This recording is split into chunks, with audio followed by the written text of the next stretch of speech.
Assalamualaikum warahmatullahi wabarakatuh. Perkenalkan, nama saya Ayu Lutfia, mahasiswa RPL Sarjana Keperawatan Angkatan Ketiga dari Sekolah Tinggi Ilmu Kesehatan Kota Sukabumi. Pada kesempatan hari ini, saya akan mendemonstrasikan mengenai sirkulasi manajemen, terutama pada kasus cedera. Video ini diajukan untuk memenuhi tugas ujian praktikum di semester 1 di kelas RPL Sarjana Keperawatan Angkatan Ketiga Sekolah Tinggi Ilmu Kesehatan Kota Sukabumi. Organ yang terlibat dalam sistem sirkulasi, setidaknya ada 4 organ yang berperan dalam sistem peredaran darah, yaitu jantung, pembuluh darah, arteri dan vena, dan darah itu sendiri. Untuk jenis-jenis sebab gangguan sirkulasi, yaitu diantaranya penumpukan plak, bekuan darah, ataupun penyempitan pembuluh darah, cedera atau trauma, perdarahan, dan dehidrasi yang dapat menyebabkan gangguan sirkulasi yang lebih buruk. Selanjutnya yaitu penyebab penyakit pembuluh darah tergantung pada penyakit spesifiknya.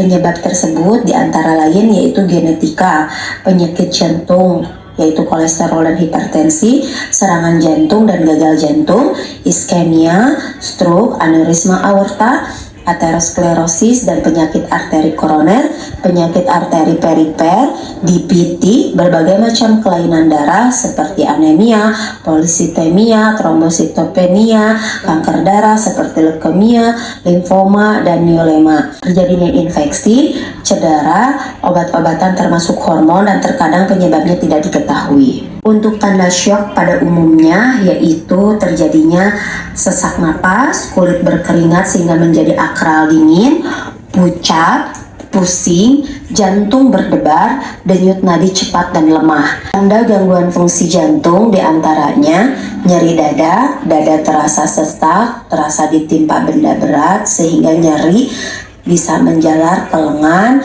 bahu kiri, punggung, leher, rahang, sampai ke perut.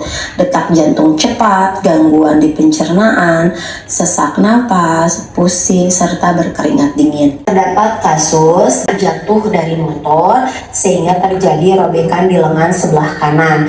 Apa yang harus kita lakukan ketika terjadi kasus cedera? Yang pertama yaitu kaji tanda-tanda syok dini akibat perdarahan. Di antaranya gejalanya yaitu adanya cemas atau agitasi, gaduh gelisah. Yang kedua, kulit menjadi dingin serta pucat, menurunnya atau tidak adanya urin output, lemas menyeluruh, bernapas cepat, berkeringat, menurunnya kesadaran. Yang ditandai juga adanya tekanan darah yang menurun, suhu tubuh menurun, dan nanti cepat namun lemah. Pertama yaitu kita akan lakukan pemeriksaan kondisi umum, tekanan darah, nadi, respirasi, suhu, serta SpO2 atau kadar oksigen di dalam tubuh. Punten ya, kita mulai periksa untuk tanda-tanda vital Bapak.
Ternyata tanda-tanda vital yaitu tekanan darah 120/80, nadi 89, suhu 36,5, dan SpO2 atau kadar oksigen dalam tubuh yaitu 98% tanpa menggunakan oksigen.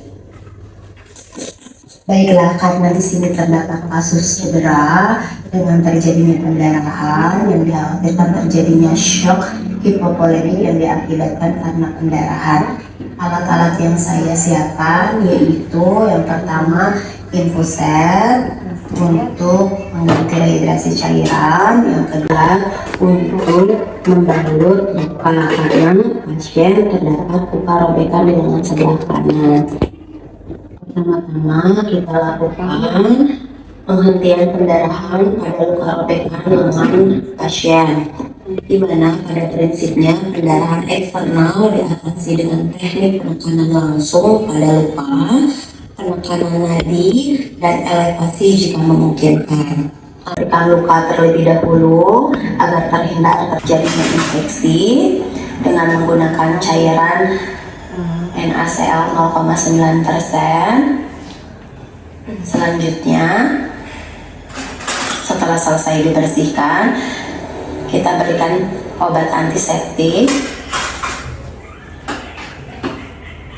Setelah itu, kita mulai membalut luka dan menganjurkan pasien untuk meningkatkan tangan lebih tinggi daripada jantung.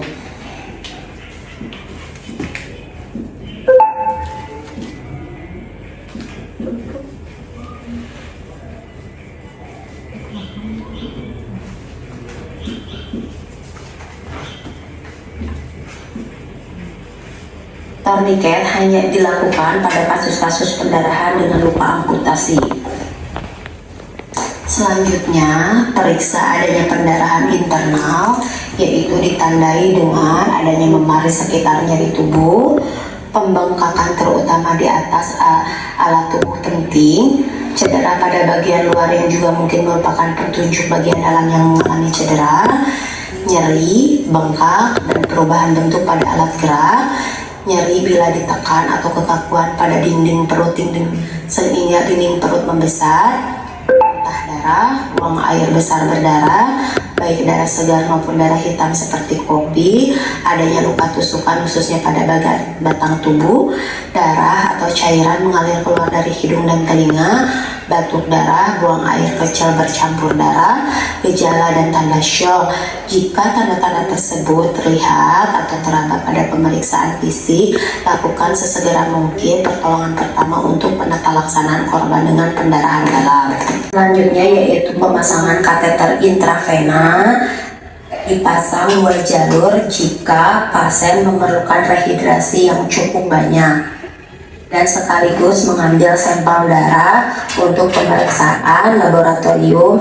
Dikhawatirkan adanya terjadi infeksi atau kenaikan tanda leukosit di dalam darah.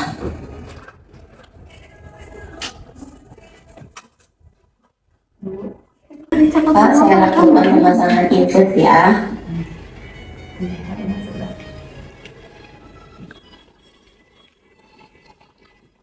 Cairan intravena yang dipasangkan seharusnya memiliki suhu sesuai suhu tubuh pasien atau hangat, dan sifatnya sesuai dengan kebutuhan pasien.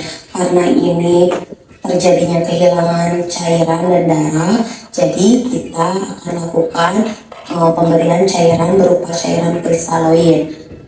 Dan untuk pemberian transfusi darah, kita akan melihatnya dulu dari hasil laboratorium, terutama kandungan hemoglobin darah dalam pasien.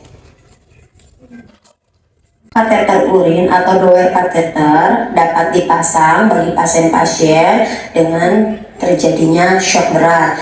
Hal ini bertujuan untuk mengukur intake output pasien sehingga terukur untuk status hemodinamiknya.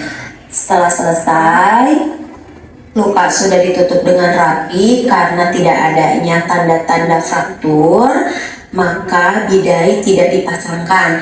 Jikalau terjadinya tanda fraktur, maka bidai dipasangkan dengan baik pada tulang atau sendi yang cedera. Semuanya sudah selesai, sudah terpasang dengan rapi. Mudah-mudahan tidak ada apa-apa.